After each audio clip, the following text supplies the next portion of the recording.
All right. Well, I'm excited to be talking about cervix cancer. You can see that January is Cervical Cancer Awareness Month, and I'm excited to see some men on our talk today. I know this sounds like a women's health only talk, but we're actually going to be talking a lot about how the cause of cervix cancer relates to men and how, as much as this issue is relevant to women, it's relevant to men too.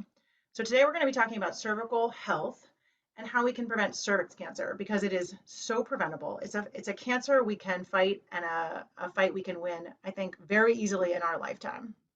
So a little background on me, I'm an OBGYN. That means I take care of pregnant women. And it also means I take care of problems that women might have with their uterus, ovaries, and cervix. So that's what we do. We have lots of OBGYNs at Friend Health and midwives and nurse practitioners who work with us taking care of the same issues. So let's talk about cervix cancer. There are many, unfortunately, many cases of cervix cancer annually. This is in the US only, 10,000 new cases of cervix cancer every year. And actually, it's probably closer to about 13,000. And the good and the bad news is that this cancer is 100% detectable. We have lots of methods to detect it in the early stages and prevent it. And we have a great opportunity to prevent it from ever forming in the first place. So what's cervix cancer? First, I guess we have to start with what is a cervix? I think people can get a little confused about where everything is located in female anatomy. So in the top right corner, let's see if I can use a mouse. Yeah. So we can see a uterus up here. On the top of the uterus are fallopian tubes. They're the little highway to the ovary that sits out here on the side. So the ovary releases eggs. The eggs got to find its way down this highway of the tube, and then it patiently waits in the uterus for some sperm. Spoiler alert, this is where babies come from. So hopefully there aren't anybody surprised by this news. Oops, sorry about that. So then the bottom of the uterus, there's not really a huge difference here, but the bottom of the uterus is what we call the cervix. Cervix is the part that is like a fist that holds the uterus closed during pregnancy, and then during labor, it opens up. People are always like, how dilated are you? The question is, how open is the cervix? So that's what the cervix's job is, and it's sitting down there at the bottom of the uterus. And then it connects to the vagina. It zooms in on that very, very, very tip of the cervix that connects to the vagina, because that is where cervix cancer likes to start, which is convenient for us, the gynecologist, because that's the part that's visible to us. So when we're doing your pap smear, that very bottom part of the cervix is what we're looking at. And this clump of cells on the left is the process in which cancer develops. Cancer can develop in any tissue. Cancer is really just your body's natural process of growing new cells that's gone haywire, and it grows too many new cells. Our body needs to be able to grow new cells. If it has an injury, it's supposed to heal. The cervix is supposed to be able to, grow new skin cells on the surface. But that process can get out of control, and then it just grows billions of cells and creates a tumor. So this is the process. You might have one or two abnormal cells here, and then a few more, and eventually the process can get out of control and invade and develop cancer. Okay, so this process doesn't develop all at once. It has some early stages, and that's great for people who are trying to catch this process early and stop it before it becomes out of control and cancer. Feel free at any time. I know that we're going to go kind of hastily here. Feel free to put some questions in the chat. I'm going to try to keep an eye on it, okay? So what causes cervical cancer in the first place? Cancers are caused by a lot of different things. Smoking can cause lung cancer by exposing us to a toxin. Cervix cancer is caused by a virus. We've all gotten to learn way too much about viruses over the last 2 years, so we know a lot more than we used to about viruses. Cervix cancer, oddly enough, is caused by a virus called human papilloma virus. This virus is very common. It's common like the cold virus, right? Everybody gets colds in their life. Everybody gets better. And there are over 150 subtypes. So you can get one human papilloma virus and then another and 15 more. This virus is super common, okay? Who can get it? These are just pictures of people because in general, everyone can get human papillomavirus. It's that common. It is everywhere, and up to 80% of people are going to be exposed to human papillomavirus in their lifetime. Does that mean that 80% of people are going to get cervix cancer? Definitely not. But this virus is incredibly common, and we all are going to come in contact with it at some point in our lives. So again, does that mean we're all going to get cervix cancer from HPV? No. The good news is, and we've also learned a lot about this in the last couple of years, is that you have an immune system that works for you. You catch a virus, your immune system's in there sending antibodies or weapons to go and fight that virus for you. So when people come in contact with the human papillomavirus or any virus, your body's sending your antibodies out there to fight that virus for you. Now, I said the HPV or the human papillomavirus is everywhere. But how do we get it? Is it airborne? Are we getting it from coughs and sneezes? It is from skin to skin contact. And typically that contact is sexual because it likes to live, like we mentioned, in the cervix, penis, mouth, anus. And those are things that come in contact during sexual contact. Now, I mentioned 80% of people are going to get this. That's really high for something that we consider a sexually transmitted infection. And this makes people really nervous or uncomfortable when we're talking about HPV because we really just consider it a marker of sexual activity because almost everyone is going to come in contact with it in their life. And like I mentioned, your immune system is going to fight this virus for you. 9 out of 10 people are just going to clear this virus on their own with their immune system. No medication, no treatment, no nothing. Catch a virus like a cold, your immune system goes in there, kicks its butt, you move on with your life. And the HPV virus is very similar. 9 out of 10 people are just going to get rid of it on their own. And since 80% of people are coming in contact with it, we really consider it just part of adult life. If you're an adult and become sexually active, which we hope most adults will if they're interested, they're going to come in contact with HPV. So we need to plan for that reality. Here's a graph on the right that just shows, you know, in comparison to other sexually transmitted infections, even common ones like chlamydia is terribly common. Lots of people get chlamydia, very easily treatable with a single dose of antibiotics, very common. HPV is still way more common. It is pervasive, okay? So what is HPV doing in there? There's so many types. Everyone's getting exposed. All of us are going to get exposed to HPV in our life. We're thankful for our immune system to go and kick its butt. Here's the part where men come into the picture. So we know that HPV can cause cervix cancer, but it actually can cause other problems too. For women, you can see that cervix cancer is the most likely problem that it's causing. But it's right next to the cervix is the vagina. The vulva is what we call the skin on the outside of the vagina. Men can be affected by HPV associated cancers. Thankfully, I know a lot of people are sighing relief here. Penis cancer is incredibly rare, but it is caused by HPV. The thing that's more likely to be affecting men is this cancer of the head and neck or mouth cancer.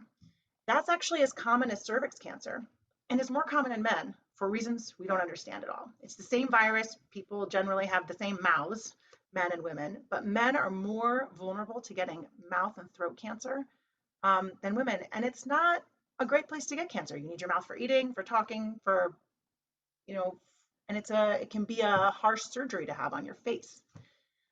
And the other non-cancer thing that HPV can cause that people don't love is warts. HPV can cause warts on the genitals in men and women, just the same amount. Okay, so HPV causes cervix cancer, and that's primarily what we do in January is try to prevent cervix cancer. But HPV is causing trouble for men and women in equal amounts, and it's causing warts, which can be painful or disfiguring. Take a hot second and look at our chat here and see if we've got, yes, I can explain the colposcopy procedure. Can males pass it to a female? Yes. So everybody has skin.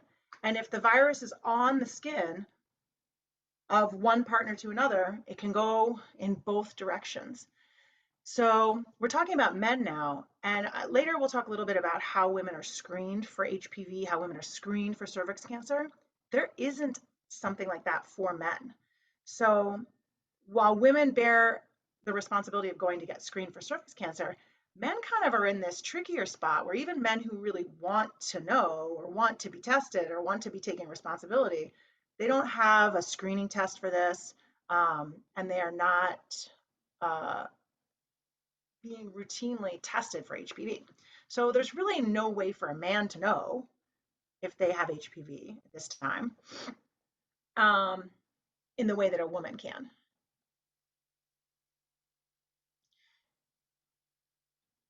Um, so somebody's asking about how are we going to know, right?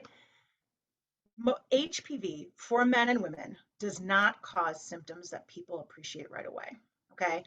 Even cervix cancer, even when you have abnormal cells growing on your cervix or growing in your mouth, it's not something that you'll necessarily be able to feel or cause symptoms. It can cause symptoms down the road, but that's not what we want to wait for. By the time something like this is causing symptoms of abnormal bleeding or pain in the mouth, something like that, it's already big enough to see. We want to catch this when it's invisible, when it's microscopic, and we want to get rid of it before that happens. Yes, I can explain that. We will get to that in a second. What if you have a hysterectomy and no cervix? We'll touch on those things a little bit in a second. So right now we know that there's HPV. It's kind of all over the place. Can cause warts, can cause cancer in men and women. Let's All right. So I talked a little bit about head and neck cancer and how it's more common in men, and we don't know why. And another thing that we don't know why is that it's on the rise. Head and neck cancer is getting more common at just at a time when like smoking's decreasing. A lot of things are lowering our risk of cancer, but for some reason people are getting more head and neck cancer, and it's not great. Okay, and it's more. The problem is worse in men. Their rate is increasing a lot, 32% over the last 10 years. That's a lot. So something's going on that's making men more vulnerable to mouth and throat cancer that we don't like. All right, so now I've scared you all. There's this virus, we all have it, it can cause cancer. But I told you at the beginning that this is an easy cancer to fight and beat. We have got the solution to this cancer. How are we going to stop HPV? How are we going to protect all these people, our partners, men and women that we love, our children? How are we going to protect them from cancer? Simple. There is a vaccine that can protect you that is 98 to 99% effective against HPV. It's called the Gardasil vaccine. It's been around for quite a while now. And we've also learned a lot about vaccines in the last year. Vaccines have a varying skill set in protecting us from a virus. Some of them, we might still get the virus, but will not have as strong symptoms. Or in other cases, half of us will still get the virus, but half of us will get protected from it. This vaccine protects us 98% from the types of HPV that are most likely to cause cervix cancer. So it's a really, really effective vaccine. Who can get it? So this slide is a little different because we've actually made some changes in the last couple of years. So typically this vaccine is given to boys and girls 11 to 12. You can give it as early as 9, but there are other childhood vaccines that are given at age 11 and 12, and we usually group this one in with those vaccines. The reason we choose to give it to younger people is twofold. One, young people have strong immune systems. When we give them a vaccine, they develop a really lasting protection to um, that virus. Just like they heal faster than us and they're more flexible and everything else, their immune systems are stronger. So when we give children vaccines, they can develop lifelong immunity. When we give the vaccine to adults, which we can do, this slide says we can give it up to age 26, but we've just in the past 3 years extended it to age 45. So there's probably a bunch of people in this room that are like, oh, I'm older than 26. Now we can give the vaccine to people as old as 45. We have to give them 3 shots because, you know, being older, we're slower at everything. So it takes our immune system a little bit more push to develop the protection we need against this virus.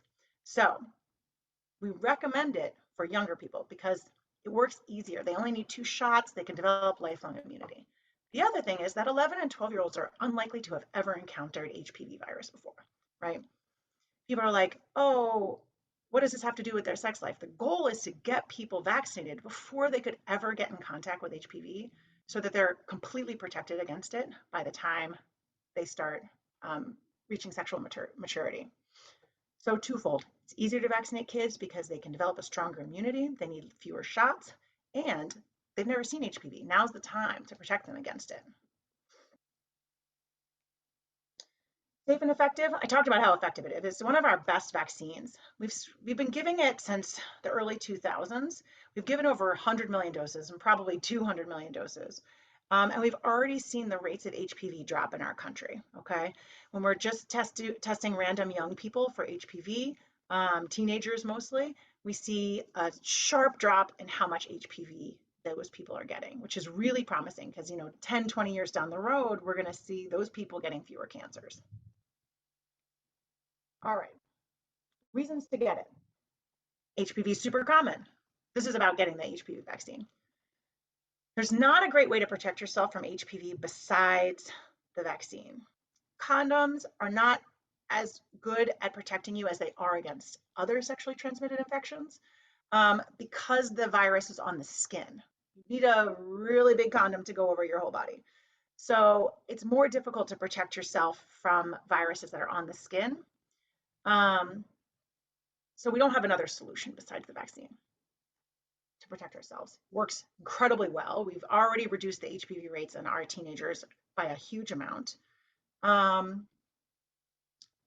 We would like point 4 goes a long way to my heart. It is so much easier to prevent cancer than it is to treat it. Treating cancer is painful and disfiguring and scary. You've probably all known somebody who's gone through cancer treatment or have been through it yourself. It is traumatic, and preventing cancer is a lot easier. Get a shot. All right, let's deal with some questions before we go on to myth busting. Okay, LEAP and colpo.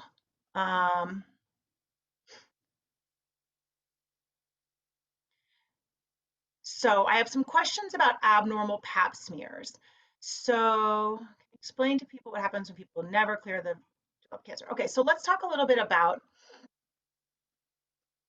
abnormal pap smears. So when people get HPV, like I said, 9 out of 10 people are going to clear it pretty quickly. And so often when we do a pap smear, we may detect the HPV virus, we may detect some abnormal cells. And what we'll often do for that person is repeat the pap smear faster than we would otherwise if things were normal. And what we're doing is we're looking back to see, did this person clear the virus on their own? Was their immune system able to defeat this virus? And if so, great, congratulations. And in the meantime, we're going to be trying to get that person vaccinated so they're going to become less vulnerable to getting the virus again. Okay, so sometimes it just means coming back sooner with your repeat pap smear to look for another, to look to see if your body has cleared it. Sometimes we find things that we need to look closer at right away. Let's go way back to the beginning for a second. This is the very beginning, right? So this slide right here, this is the process of your body's skin cells, which is basically what's on your cervix, going from totally normal and healthy, a little bit infected with HPV or showing some signs of that, all the way over here to cancer. So when we do a pap smear, we're literally taking a little paintbrush, taking some of those skin cells and looking at them under a microscope. And we're looking for this process right here. Like, do we see any of these abnormal cells? Is there 1 or 2? Is it really thick? Depending upon what we see on your pap smear, we may decide to do a procedure called a colposcopy. That's a procedure very much like a pap smear, where we look at the cervix, but instead of just using our eyes, we use a microscope. And instead of doing, taking the cells out and looking at them in the microscope outside of you, we use a microscope to zoom in on your cervix, because HPV infection does have some subtle signs that we can see with our eye, but it takes a microscope. So it's kind of like a pap smear, but it's a little bit longer. We use a couple of different liquids on the cervix to help make those differences more obvious to us. And then we do targeted biopsies. Biopsies are like a little pinch of skin where we say, am I seeing HPV on this cervix? Does it look like HPV is affecting this person's cervix? And if so, I'm going to take some tissue from that area and look at it under the microscope and see if I'm seeing some of this more worrisome stuff, or sometimes I'm just seeing mild changes. And like this shows, your HPV infection, that might go back to normal even if you've started to develop abnormal cells. The cells can get abnormal from the HPV, and again, your immune system can go in there, kick some butt, and your cells will get better themselves. Okay, so often that process that's very early on goes back to normal. So sometimes we do the colposcopy, we do those biopsies, we're looking under the microscope, we say, hey, I do see HPV, I do see some early changes, but there's still a chance that your immune system is going to fix this for you. And so what we'll need to do is another pap smear in 6 months to a year, depending upon what we see, and find out who's winning. Is the HPV winning or is your immune system winning? And sometimes, like I said, not a lot of people are clearing it. Some people aren't, right? For those people, yep, this process can continue. And our goal with the biopsies is to catch it before it does this, invade. Sometimes where the cells are getting pretty abnormal, but still stuck to the surface of the cervix. And then we have procedures where we can remove those cells before they become cancer. And that's the key. Not let the cells become abnormal enough to invade. Once things invade our body, it's hard to make sure they stay where they belong, right? They can go to neighboring tissues, they can get into our blood, they can go other places. And then it's really hard to hunt them down. When they're stuck on the surface of the cervix, it's easy to hunt them down. We know exactly where they are, and we can remove them with a very simple procedure instead of a large surgery. People ask about a hysterectomy. That can be very personalized. When people have a hysterectomy, sometimes they remove the cervix, sometimes they don't remove the cervix. Sometimes they had a history of abnormal pap smears and HPV, sometimes they never did. So that's the kind of thing that you'd want to personalize with your gynecologist to say, do I need pap smears? I had a hysterectomy. Do I have a cervix? I don't even know. Did I have abnormal pap smears? Some people who had a hysterectomy are going to need pap smears. A lot of people aren't. They don't have a cervix anymore. They didn't have problems with HPV before. That's nice for those people. But it's something that's going to be very personalized to that person. Okay. How often do you take the vaccine? That's a good thing. It is a 3-shot series, okay, for people who are adults. So it is the first shot, the second shot's in 1 month, and the shot after that is in 4 to 5 months. Okay. Um, Herbs and lifestyle. So there are some things that are more associated with risks for cervix cancer. Like I said, the main defense you have against cervix cancer is your immune system. So what you need is a well-working immune system. You need your immune system to be strong. There are a lot of things that can hurt your immune system that you don't really have control over. Some people have autoimmune diseases or medical problems that require that they take medicines that make their immune system weaker. Sometimes people with asthma are put on some steroids. Sometimes people have rheumatoid arthritis or lupus or other autoimmune diseases, and they have to take medicine that makes their immune system less strong. And those people can be more vulnerable to cervical cancer and other things that are caused by viruses. So that's another thing that can be really personalized. If you're somebody who has a problem with your immune system or takes medication that makes your immune system weaker, you might need more frequent pap smears because HPV might have a stronger effect on your body because your immune system isn't as strong. And so there are certainly people who get pap smears more frequently. People with HIV whose immune system is being affected, they will get more frequent pap smears to look for this process early on and to look for it more frequently. Who is suggested for the vaccine? Everyone. Boys, girls, men, women, everyone. What if you started the vaccine but never completed it? We have catch-up schedules. A lot of people are like, don't know. I mean, who knows what they had when they were 9? It's hard to find records for those things. So yes, a lot of people had one shot and then they forgot. Absolutely, you can catch up, pick up right when you left off. No time like the present. Um, Other things, sorry, we talked about immune problems. Other things can increase your risk of cervix cancer besides having a compromised immune system. One of them that's a little confusing is smoking. People who are smokers have a higher risk of cervix cancer. And we know smoking can affect our small blood vessels. It makes them a little bit weaker. And that can cause issues with healing of the cervix. What are the symptoms that show you may have it? There's not symptoms of um, they're not symptoms of an HPV infection by itself. Like it doesn't usually cause discharge or bleeding or anything like that. Nothing. So that's why it's hard to know. There are symptoms of cervix cancer. If you have a tumor on your cervix, it may cause bleeding. There may be pain. If people have advanced cervix cancer, they can have problems urinating, things like that. Okay. Um, we talked a little bit about this. LEAP procedure is a small procedure that we would do to remove the cells of the cervix. Um, if somebody has uh, these abnormal or precancerous cells. Let's say somebody has an abnormal pap smear and then they had a normal pap smear. Very common. Like I said, people get HPV, it causes some problems. Their immune system kicks its butt, it goes away. Anybody who's ever had an abnormal pap smear is going to have a personalized pap smear program where they may have more frequent pap smears. There are not side effects from the vaccine. It's a shot, so you may have some soreness in your arm. We have seen some fainting in teenagers.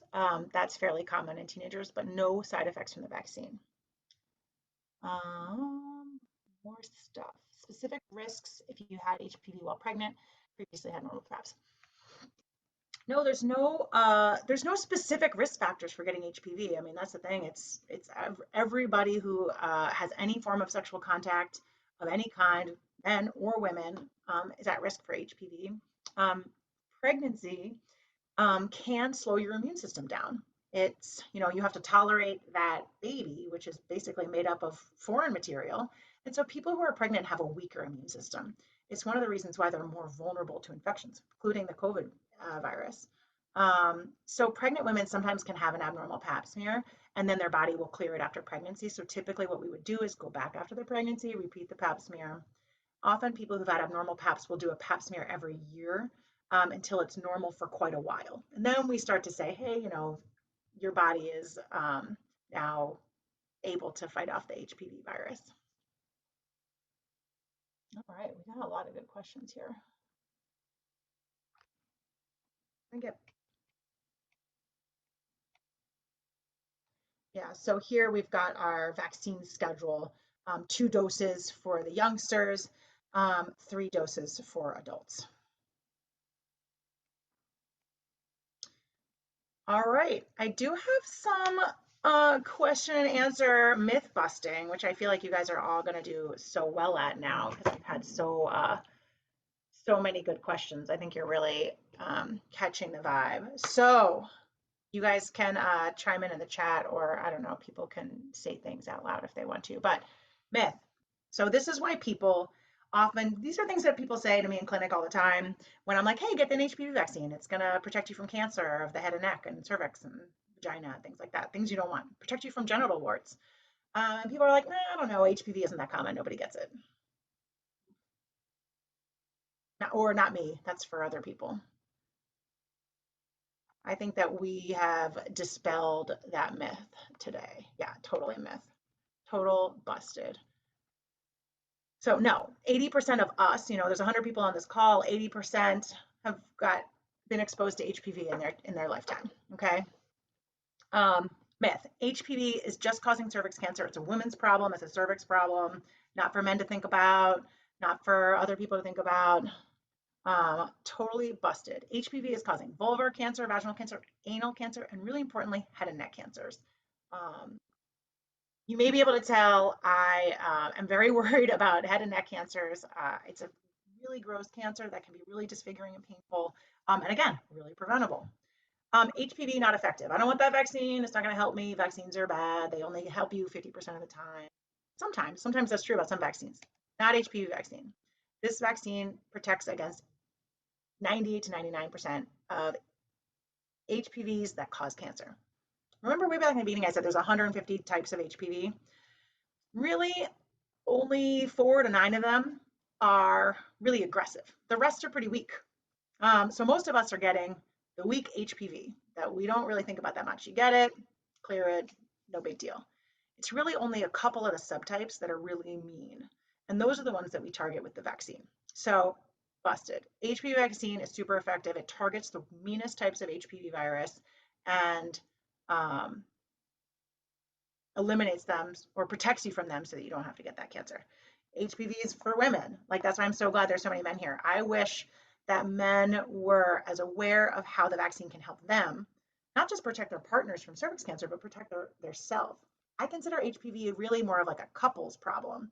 It really is for both parties in the relationship to think about how they can protect their themselves. So no, vaccine is for men and women, boys and girls. Ideally, everybody just gets vaccinated at 11 and 12, and we're done with HPV for a whole generation. Um, but certainly, men and women up to age 45 should get vaccinated against HPV. You only need HPV vaccine if you're sexually active. You know, I think we're trying to give this to 11 and 12-year-olds who are probably not sexually active yet. They're just kids. But ultimately, most people reach sexual maturity at some point in their life. Different for everybody, lots of discussion there too. But basically, that's the plot arc in life, right? We're kids and then we're adults. So the idea is to protect people from HPV before they become adults. So it's not just for people who are sexually active now. Now, because we already talked about how 80% of people are exposed, now might be too late. We really want to catch people before. Let's go back to our chat and see what's up. Oral sex, yeah, that's where that's how it's getting to the head and neck cancer. Um, so HPV lives in the vagina, penis, and mouth, and contact between those surfaces is how HPV is spread in those areas. So certainly oral sex is how people are getting um, HPV. Um, and it's pretty much not taboo anymore. It's part of normal sex life. So, it's not going anywhere. Um, yeah, it's a couple's problem. It absolutely is. Often one person's clearing HPV, but the other person still has it. And they just kind of, even in monogamous relationships, it's just going round and round between those two people. So a vaccine can really help, if one person's getting it cleared and they become immune, and then the other person can clear it, and then that couple can clear it. And that's really satisfying. I assume this is HPV. If you already had HPV, can you still get the vaccine? Absolutely. For a couple reasons that I think make a lot of sense. The vaccine protects you from 9 different types of the virus. Sometimes when people are tested for HPV, we do typing, meaning we're going to find out what type of HPV it is. Other times we don't do typing. All I know is you have one type. I know that I can still protect you from 8 other types. Or maybe you have one that's not even those 9. You have one of those weak ones, so I can still protect you from the bad guys. So yes, if you've had HPV, you should still get the HPV vaccine. If you've had leaps and colposcopies and everything, if you're way down this road, you should still get the HPV vaccine. Non-cancer cells. So I think this can be a little tricky, and I talk to people a lot about this. Cervix cancer develops through a stepwise process that we call precancer. What is precancer? It's like not normal, it's not cancer. So the cells can become abnormal, but they are still trapped in the surface layer of your skin. And they cannot get through that. You have a nice barrier in your body, like a protection between different layers of your tissue. So those cells are abnormal, but they're stuck in the skin. It takes them a while, and they have to become quite abnormal before they're capable of invading through the skin. And when they're stuck where they are, we call that precancer. When it invades, we call that cancer. Um, and Precancer has a few steps: step 1, step 2, and step 3. That's what we call it. Most step 1 gets better on its own. Step 3 is more likely to progress to cancer. And in the middle, it's about 50-50. So that's how we think about it when we do these biopsies. If I see step 1, I'm like, hey, step 1 often gets better. Let's take a look again in a little while and see if it's progressing to step 2 or staying or going back to normal, better again. So that's what we look at: step 1, step 2, step 3, cancer. What we really want to do is find that step 2 and step 3 and get rid of it, so you never have to go to cancer. Have I gotten the vaccine? Absolutely. I was too old. So initially they had it up to age 26, and I was older than that. But as soon as they extended it to age 45, I immediately got the vaccine. I am very excited about it. It seems like a no-brainer to me. There are no side effects. It protects me 98 to 95, 99% against something that I really don't want and don't have any other way of controlling. There are a lot of other things where, I can lower my risk of a heart attack by eating right and doing these things. I don't really have any other tools to protect myself from cervix cancer. I don't have any control, and that's frustrating. So I jumped at an opportunity to protect myself from cervix cancer and head and neck cancer, which I think you guys are catching. I'm not excited about. Symptoms of head and neck cancer. So one of the things I said that men don't have a lot of options in the space for protecting themselves, but one of the things that men and women should do every year for a lot of reasons is go to the dentist. So they're like the gynecologist of the mouth.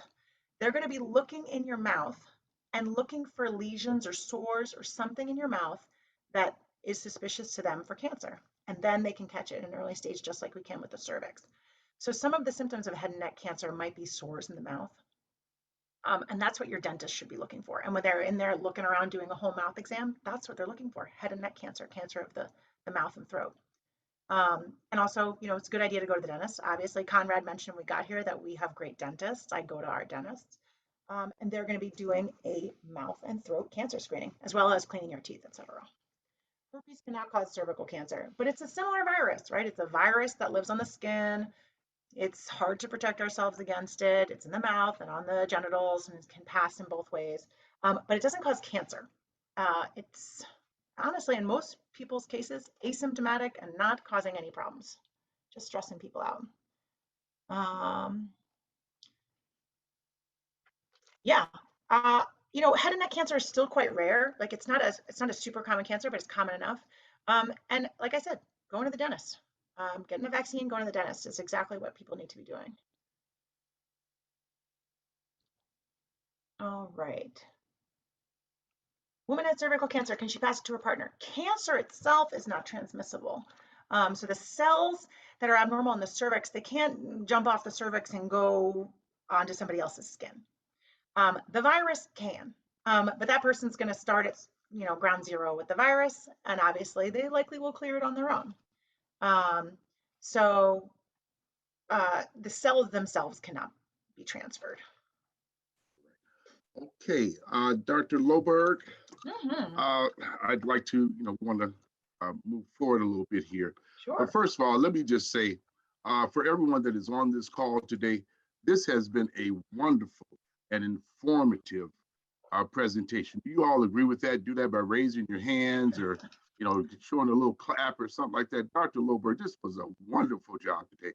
I learned an awful lot. I'm pretty sure the people who are involved learned as well. Look at that.